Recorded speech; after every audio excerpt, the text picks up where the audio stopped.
Management और जिंदगी का सबसे गहरा ज्ञान जानते हैं कहाँ से मिलता है? कभी कभी सबसे अनएक्सपेक्टेड जगहों से। आज के इस विश्लेषण में हम एक ऐसे ही गुरु के दशकों के अनुभव को निचोड़ कर समझेंगे जिनकी सोच आज भी उतनी ही ताज़ा और ज़रूरी है। ये कमाल का बयान है बीएन दस्तूर का।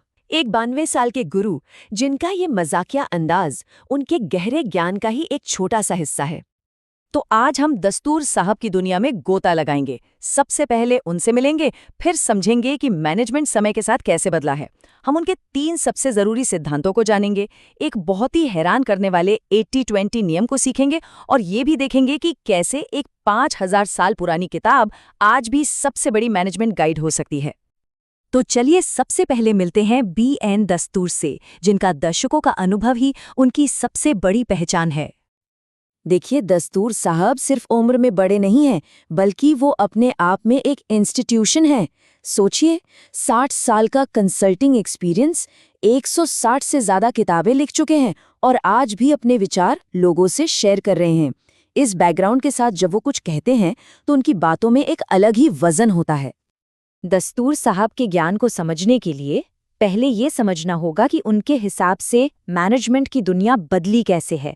ये नियमों से ज्ञान तक का एक दिलचस्प सफर है। मैनेजमेंट ने एक बहुत लंबा सफर तय किया है। पहले क्या होता था?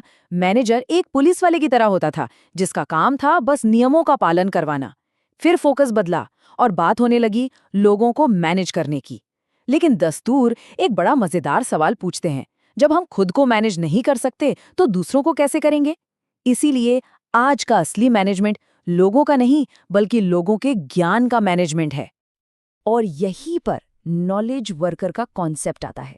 ये वो कर्मचारी है जिसकी सबसे बड़ी कीमत उसका ज्ञान है। जैसे रतन टाटा शायद एक बढ़िया कॉफी ना बना पाए, या एक बड़ी ट्रांसपोर्टेशन कंपनी का मालिक शायद खुद ट्रक ना चला सके। इस सोच से होता क्या है? ऑर्गेनाइजेशन में हर कोई एक वीआईपी बन जाता है, क्योंकि हर किसी के पास एक अनोखा ज्ञान होता है। तो सवाल ये है कि इस नई नॉलेज वर्कर की दुनिया में मैनेज करें तो करें कैसे? दस्तूर इसके लिए 3 बड़े सरल सिद्धांत देते हैं जो किसी भी कामयाब ऑर्गेनाइजेशन की नींव होते हैं। इसके 3 स्तंभ हैं। पहला, हर कर्मचारी को ये महसूस होना चाहिए कि उसका काम, उसका योगदान मायने रखता है। दूसरा, हर आइडिया को सुना जाना चाहिए, चाहे वो कितना भी अजीब क्यों न लगे। क्या पता 10 में से एक तुक्का ही गेम चेंजर निकल आए। और तीसरा, लचीले पुरस्कार। दस्तूर एक डिस्क्रेशनरी फंड का सुझाव देते हैं, मतलब मैनेजर के पास एक ऐसा फंड हो जिससे वो बेहतरीन काम के लिए तुरंत इनाम दे सके, बिना किसी लंबे चौड़े प्रोसेस में फंसे। अब एक ऐसी दमदार और थोड़ी हटके स्ट्रैटेजी की बात करते हैं जो मैनेजमेंट की आम सोच को पूरी तरह से चुनौती देती है। इस सवाल पर एक पल के लिए सोचिए, एक लीडर को अपनी टीम के सबसे कमजोर लोगों पर ज्यादा ध्यान देना चाहिए या फिर सबसे मजबूत लोगों पर? इसका जवाब छिपा है 80-20 नियम में, जिसे पेरेटो सिद्धांत भी कहते हैं। होता यह है कि आमतौर पर आपके 20% ग्राहक ही आपको 80% बिजनेस देते हैं। आपके 20% प्रोडक्ट से ही 80% प्रॉफिट आता है। मतलब सफलता बराबरी से नहीं आती। तो इसका मतलब क्या हुआ? पारंपरिक सोच कहती है कि जो कमजोर हैं उन्हें सुधारो, लेकिन दस्तूर की स्ट्रैटेजी ठीक उल्टी है। वो कहते हैं ये तो अपनी एनर्जी बर्बाद करना है। अपनी सारी ऊर्जा अपने सबसे मजबूत 20% लोगों पर लगाओ। जो अच्छा है उसे बेहतरीन बनाओ। और कमजोर लोगों का क्या? उनके लिए एक मेंटर रख दो और अपना फोकस वहीं रखो जहां से सबसे बड़ा रिजल्ट मिलेगा। चलिए अब उस प्राचीन और शायद सबसे आश्चर्यजनक सोर्स की ओर बढ़ते हैं, जहां से दस्तूर साहब को मैनेजमेंट का सबसे गहरा ज्ञान मिला है। ये एक बहुत बड़ा बयान है। कौन सी किताब हो सकती है जो हजारों साल बाद भी उतनी ही काम की हो? जी हाँ, भगवद गीता। दस्तूर इसे मैनेजमेंट का पहला और सबसे बेहतरीन ग्रंथ मानते हैं। इस ज्ञान को सबके लिए आसान और सुलभ बनाने के लिए दस्तूर कृष्ण को एक धार्मिक हस्ती की तरह नहीं, बल्कि प्रोफेसर केवी यादव के रूप में देखते हैं, एक अल्टीमेट मैनेजमेंट कंसल्टेंट। ये एक शानदार तरीका है जिससे धर्म से परे जाकर सिर्फ मूल संदेश पर ध्यान दिया जा सकता है। तो प्रोफेसर यादव के हिसाब से सफलता की रेसिपी क्या है? इसके लिए 5 चीजें चाहिए।